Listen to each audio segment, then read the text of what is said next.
देखो, महाभारत युद्ध में गीता का उपदेश भगवान ने अर्जुन को दिया,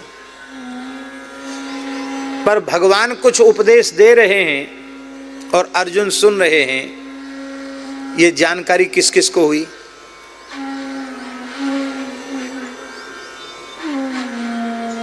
किस किस को जानकारी हुई?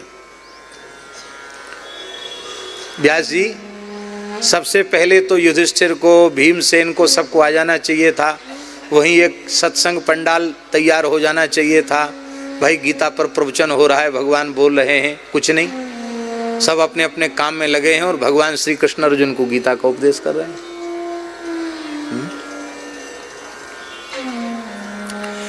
व्यास जी की कृपा न होती तो धृतराष्ट्र गीता श्रवण नहीं कर पाते। व्यास जी की कृपा न होती तो संजय गीता श्रवण न कर पाते, पर संजय सुन रहे हैं और सुना रहे हैं।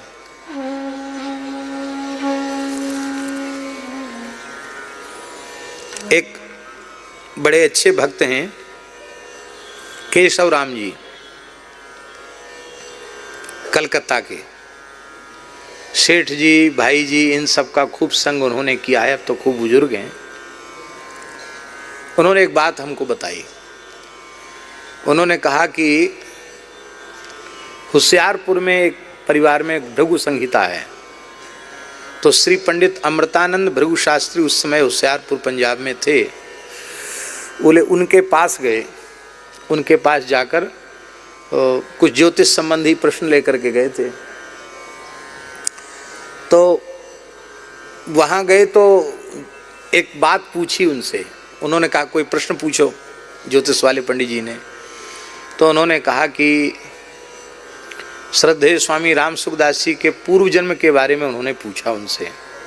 और भृगु संहिता आप विश्वास करना चाहिए आपको, एक ऐसा ग्रंथ है कि सही सही यदि उसका जानकार कोई व्यक्ति मिल जाए तो पूर्व जन्म का भी बोध उससे हो जाता है। तो केशवराम जी के द्वारा बताई हुई बात हम आपको बता रहे हैं। उन पंडित जी ने कहा कि व्यास जी की कृपा से जिन संजय को दिव्य दृष्टि प्राप्त हुई थी, वही संजय गीता का पुनः व्याख्यान करने के लिए स्वामी राम सुखदास जी के रूप में आए। ऐसा भृगु संहिता वाले पंडित जी ने कहा। ये बात हमको केशवराम जी ने बताई। तो हमको सुनकर कोई अविश्वास भी नहीं हुआ और आश्चर्य भी नहीं हुआ कि संभव है, क्यों न संभव है। क्योंकि जैसा गंभीर चिंतन और जैसी सूक्ष्म दृष्टि श्रद्धेय स्वामी जी को गीता जी के संबंध में प्राप्त थी, वो निश्चित बिना इस प्रकार की इस दिव्य विभूति, इस प्रकार की दिव्यता उनमें थी, तभी ये संभव था गीतामय उनका जीवन। पर हम यहाँ जो बात कहना चाहते उसको ध्यान से सुने। हम ये कहना चाहते हैं कि भगवान ने अर्जुन को उपदेश दिया और व्यास जी की कृपा से धृतराष्ट्र और संजय को ज्ञान मिला और संजय ने धृतराष्ट्र को सुनाया। इतने ही लोग जान पाए गीता को, और ज़्यादा लोग नहीं जान पाए। क्या भीष्म पितामह ने गीता का प्रवचन सुना था? पर भीष्म स्तुति के श्लोक में भीष्म पितामह गीता के उपदेश का स्मरण कर रहे हैं। आप सोचिए, इसका मतलब है उनके विशुद्ध अंतःकरण में संपूर्ण गीता का ज्ञान भी प्रकट हो गया है। वे क्या कह रहे हैं, श्लोक श्रवण कीजिए, बहुत प्यारा श्लोक। व्यवहित प्रतना मुखम निरीक्ष्य। हे भगवान, सत्य संकल्प परमात्मा की प्रतिज्ञा को मेटने की सामर्थ्य भला किस जीव में है? ब्रह्मादि देवता आपके संकल्प को ही मेट सकते, भीष्म कौन सी चीज है आपके सामने? भीष्म क्या मेटेगा आपकी प्रतिज्ञा को?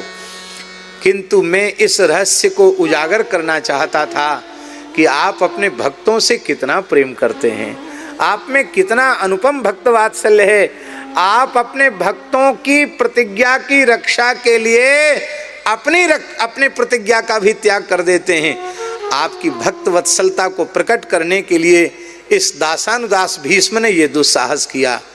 और हे भगवान, आप मेरी प्रतिज्ञा को पूर्ण करने के लिए ही धृतरथ चरणः, रथ का चक्र लेकर के आप दौड़े, उसमें आपका पीतांबर फहराता हुआ आपको छोड़कर नीचे गिर गतोत्तरीय। पहले तो वो उड़ा, बोले हम जा रहे हैं, भगवान का तू जाए तो भले चले हो जा, पर वो नीचे गिर गया।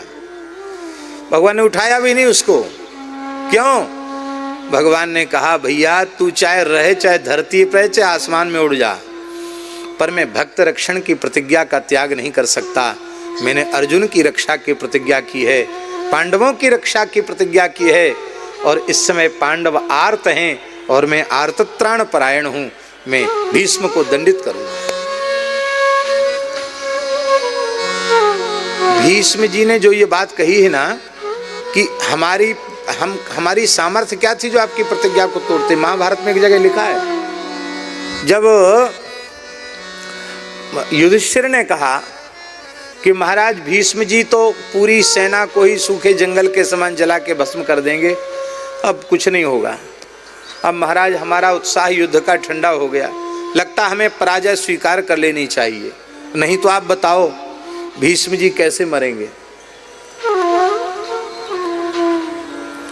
महाराज जी युधिष्ठिर के आंखों में आंसू देखकर भगवान ने जो बात कही है वो विलक्षण बात कही है। भगवान ने कहा युधिष्ठिर तुम लोग कल तमाशा देखो, किसी सेना की आवश्यकता नहीं, किसी अस्त्र शस्त्र की आवश्यकता नहीं, संपूर्ण देवता लोकपाल दिक्पाल भीष्म की सहायता में, कौरवों की सहायता में कलयुद्ध के मैदान में आ जाएं तो भी एक थप्पड़ में मैं भीष्म का वध कर दूंगा और कल ही युधिष्ठिर को चक्रवर्ती सम्राट पद पर अभिषिक्त कर दूंगा, 100 कौरवों का मैं अकेले नाश कर दूंगा, मुझे किसी अस्त्र शस्त्र की आवश्यकता नहीं।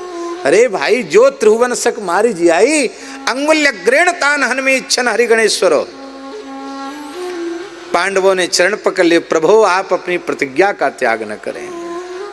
पर भगवान आपने अपनी प्रतिज्ञा का त्याग कर दिया। आप भक्त वत्सल हैं, भक्त वांछा कल्प तरु हैं, आपने मेरी इच्छा को पूर्ण किया। मेरी इच्छा थी कि मेरे ठाकुर हाथ में चाबुक और घोड़ों की रास लेकर के जो दर्शन दे रहे हैं, ये वीरोचित दर्शन नहीं, ये चक्रधारी स्वरूप में दर्शन दें। तो भगवान वीरोचित वेश में दर्शन देकर आपने भीष्म को कृतार्थ किया। हे भगवान आपके चरणों में मेरी बुद्धि लग जाए, वह स्वरूप मेरे हृदय में आविर्भूत हो जाए। रास का भी स्मरण कर रहे हैं, भगवान की प्रथम पूजा का भी स्मरण कर रहे हैं, और स्मरण करते करते अंत में भगवान के स्वरूप में अपनी वृत्ति को लगाते हुए भीष्म जी मौन हो गए। और ऐसी मृत्यु इतिहास में किसी को आज तक मिली ही नहीं। रामावतार में धन्य जटायु समको नाही, और इस कृष्णावतार की लीला में भीष्म के जैसी मृत्यु भीष्म को ही प्राप्त भई है। भगवान इनके जलांजलि में, अंत्येष्टि में भगवान सहभागी हुए। भगवान ने स्वयं अंजलि भरकर भीष्म को जल दिया है, और भगवान जिसे स्वीकार करें उसकी महिमा क्या है। आज भी संसार में कहीं भी आस्तिक लोग तर्पण करते हैं तो भीष्म की अंजलि आवश्यक होती है। वैयाघ्र पदगोत्राय सांकृत्य प्रवराय च अपुत्राय ददाम्येतत् जलम भीष्माय वर्मणे। हम सब भी पितामह भीष्म को अपनी भावांजलि समर्पित करते हुए वाणी को विराम लेते हैं।